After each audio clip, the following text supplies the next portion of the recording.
Hello दर्शकों, कैसे हो। मैं अब लाइव आ चुका हूँ। कुशल मंगल खुश रहो सभी, मैं यही भावना करता हूँ। फॉलो सब्सक्राइब करो न करो ये तो आपकी मर्जी है, पर ध्यान लगाकर, चित्त लगाकर, मन लगाकर, माइंड लगाकर, दिमाग लगाकर सुनते रहो, बस यही हमारी अर्जी है, यही हमारी अर्जी है, यही हमारी अर्जी है।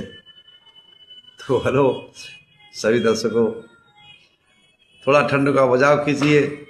जो ठंड अगर लग जाएगी, ठंड का बचाव रखिए। ठंड अगर लग जाएगी तो अच्छे वाले शरीर में मुसीबत खड़ी हो जाएगी। तो चलिए, जैसा कि हम लोग धम्पति का पाठ चल रहा है तो चलते हैं। आज है 125वीं गाथा धम्पति की। क्या कहती है? आ गई धम्पति की गाथा 125, जो पाप वर्ग की 10वीं है, सुनो सभी स्पीच। विन किए पाप ना लगता है, हो ना गमगीन। ये सारांश था। तो चलते हैं। ये घटना किस समय और कहाँ की है और किस उद्देश्य पे तथागत समक्ष बुद्ध ने इस गाथा को कहा है, तो उसकी तरफ चलते हैं, है ना। उस कथा की तरफ, उस मिथा की तरफ, उस घटना की तरफ, उस जगह की तरफ। एवं मे सुतंग एकं समयं भगवा सावत्यं विहरति जेत बने अनाथ पिंड कश्य आरा। ऐसा मैंने सुना, एक समय तथागत समक्ष बुद्ध श्रावस्ती के अनाथ पिंड द्वारा बनाए हुए जेतना राम में विहर रहे थे। उस समय की घटना है कि उसी नगर में, श्रावस्ती नगर में ही एक जो है सुनक लद्दू, वैसे तो कोक नाम था उसका, कोक कहते थे, लेकिन बाद में उसका नाम कोक सुनक लद्दक पड़ गया। क्यों? उसका कारण था, वो एक शिकारी था और शिकार खेलने के लिए उसने कई सारे अपने साथ कुत्ते पाल रखे थे। आपने अक्सर देखा होगा पहलियों को, जो आदिवासी कंजर वगैरह हैं, ये लोग कुत्ते ज़्यादा अपने साथ रखते हैं शिकारी करने के लिए, शिकार खेलने के लिए। तो उसका नित्य व्रत का काम था कि कुत्तों की मदद से वो अपना शिकार खेल के लाता था और शिकार को मार करके और उसके जो है मांस को बेच करके अपने जीवन यापन करता था।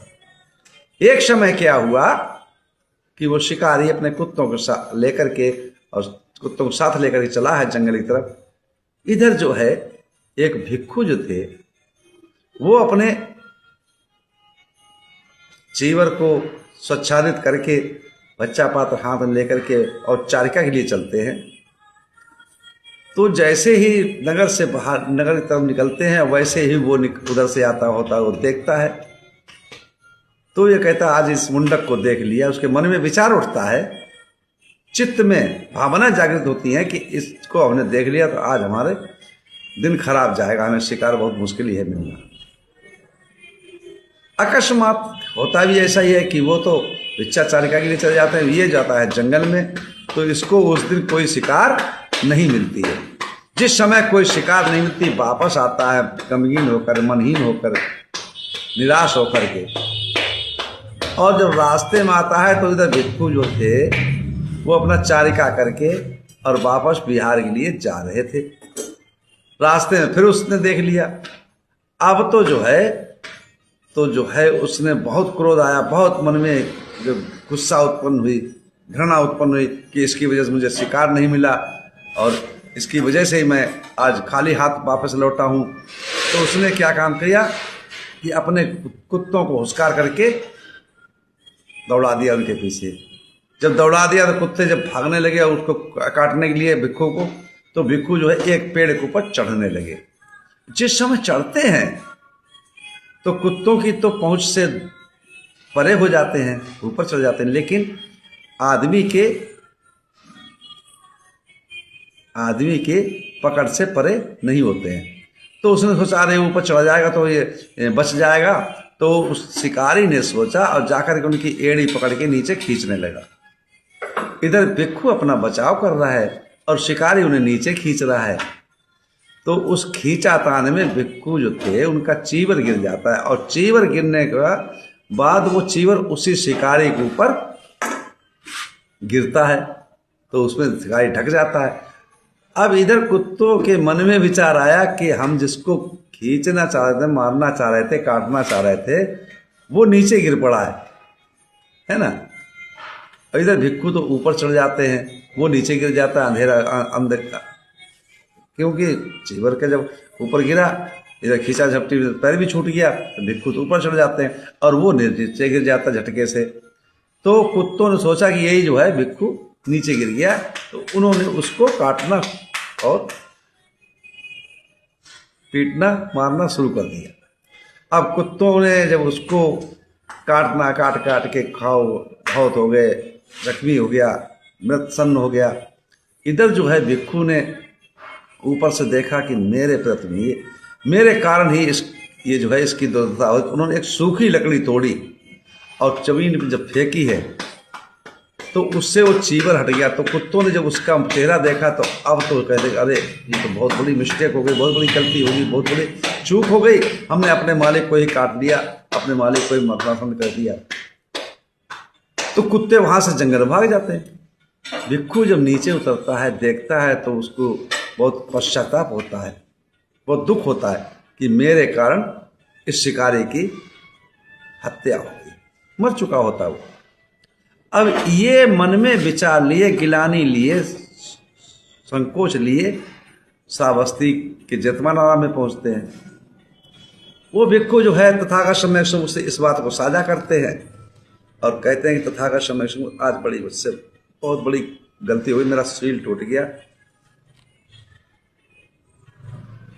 गलत काम हो गया, मेरे कारण एक व्यक्ति की मृत्यु हो गई। तो उन्होंने पूरी घटना को जब पूछते हैं तथागत तो बताता है, सुनाता है, और जिस समय सुनाता है तो उसी समय सुनकर के तथागत सम्यक बुद्ध कहते हैं कि तुमने अपने मन में विचार किया उसको मारने के लिए? नहीं। या तुमने उसको मारा कि नहीं? तुमने कोई पाप कर्म तो नहीं किया है। जब अपने मन में विचार नहीं किया पाप कर्म करने के लिए, मारने के लिए, या अपने शरीर से भी नहीं मारा, अपनी वाणी से भी अपशब्द नहीं बोले, तो आपको पाप कर्म नहीं मिलेगा। जो पाप कर्म करता है, जो मन में विचार करता है और दूसरों को सताने की कोशिश करता है, दूसरों को मारने की कोशिश करता है, तो उसका विपाक जो है, पाप कर्म का विपाक, जो परिणाम, जो फल, उसे अवश्य मिलता है। इस उद्देश्य को लेकर तथागत सम्यक बुद्ध ने भिक्खु संघ में एकत्रित के ये गाथा को, इस गाथा को कहा है, जो धम्पति की 125वीं गाथा है और पाप वर्ग की 10वीं गाथा है। तो धम्पति की 125, 125, 125, 125। तो चल गाथा को समझते हैं। यो अपदुठस नरस दुसती सुधस पोषस नंगणस तवेव वालं पच्चेति पापं सुखमो रजो पटिवातं वाखितो। यो अपदुठस् नरस् दुस्सति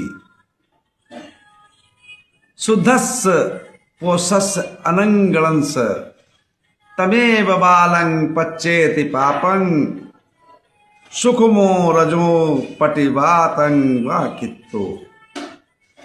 कि जो पुरुष दोष रहित है, शुद्ध है, निर्मल है, मन से, चित्त से, वाणी से, काया से, तो उसको कभी दोष नहीं लगता। जिसके मन में विचार ही नहीं है पाप कर्म करने का, दुष्कर्म करने का, अनाचार करने का, उसी, और जो ऐसा कर्म करता है, जो उसी मूर्ख को उसका पाप लौट कर लगता है। जो पुरुष ऐसी विचार रखता है, किसी को पाने के लिए, किसी को मारने के लिए, किसी को पराजित करने के लिए, बेमतलब में, बिन कारण, अकारण ही, तो जैसे कि सूक्ष्म धूलि को, जैसे कि हम कूड़ा कचरा ले लें और हवा चल रही हो पश्चिम की है, और हम पूर्व में खड़े हैं पश्चिम तरफ मुंह करके, और पश्चिम तरफ हम कूड़ा को फेंकेंगे तो कूड़ा कहाँ आएगा? हमारे ही ऊपर गिरेगा। इसी प्रकार से अगर हम आसमान को ऊपर मुंह करके थूकते हैं तो वो थूक कहाँ गिरेगा?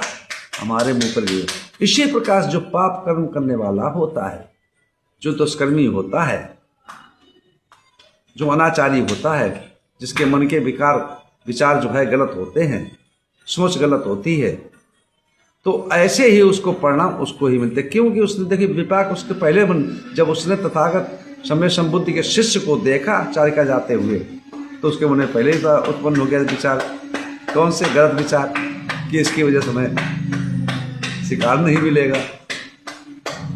और ऐसा हुआ भी, समय की बात है ना। और जब ऐसा हुआ तो उसके बाद दूसरा विचार उत्पन्न हुआ। जब देखा दूसरी बार, तो तीसरी बार फिर मन में विचार हुआ कि इसको मार दें, कटवा दें कुत्तों से। तो पाप कर्म का उसको देखिए परिणाम मिला। आप सोचिएगा, देखिए कभी देर और कभी सवेर, कभी जल्दी और कभी बहुत बाद में। जो कर्म करता है उसका परिणाम, उसका विपाक, उसका फल अवश्य मिलता है प्राणी को। जैसे कि कोई फसल जल्दी फल देती है और कोई देर में देती है ना। तो इसी प्रकार से पाप का परिणाम, पाप का फल, पाप का विपाक आपको जरूर मिलना है।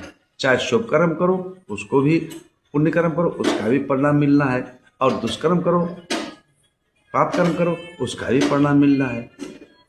तो ऐसा सोच करके कभी भी मन में अपने किसी के प्रति पाप कर्म के विचार नहीं उत्पन्न करना चाहिए। चित्त को परिशुद्ध बनाए रखना चाहिए, शुद्धता रखनी चाहिए। मनसा वाचा कर्मणा, मन, वाणी और शरीर से कर्म, है ना। मन के देखिए, मन के विकार भी होते हैं। मन के विकार क्या होते हैं हमारे?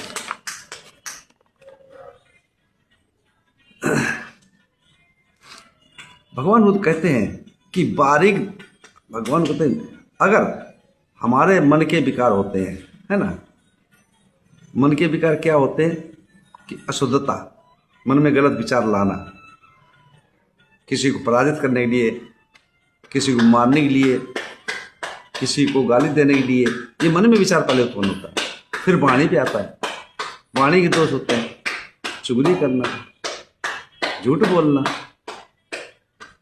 बकवास करना, गाली देना और कठोर भाषण बोलना, है ना। काया के कर्म क्या होते हैं?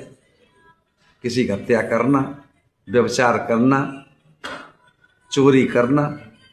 ये 10 दोष होते हैं हमारे काया के, मन के, वाणी के और शरीर के।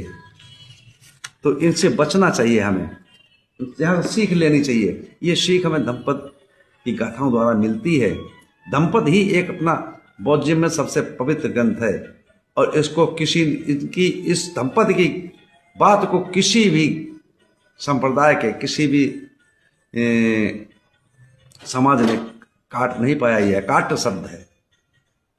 इसी के साथ मैं अपनी वाणी विराम देता हूँ। आप सब लोगों मंगल हो, कल्याण हो, सुखी जीवन हो, निरोगी काया हो, दुख दूर हो जाए, सुख से वास करो, हमेशा प्रशंसित करो। आप सब लोगों मंगल हो, मंगल हो, मंगल हो।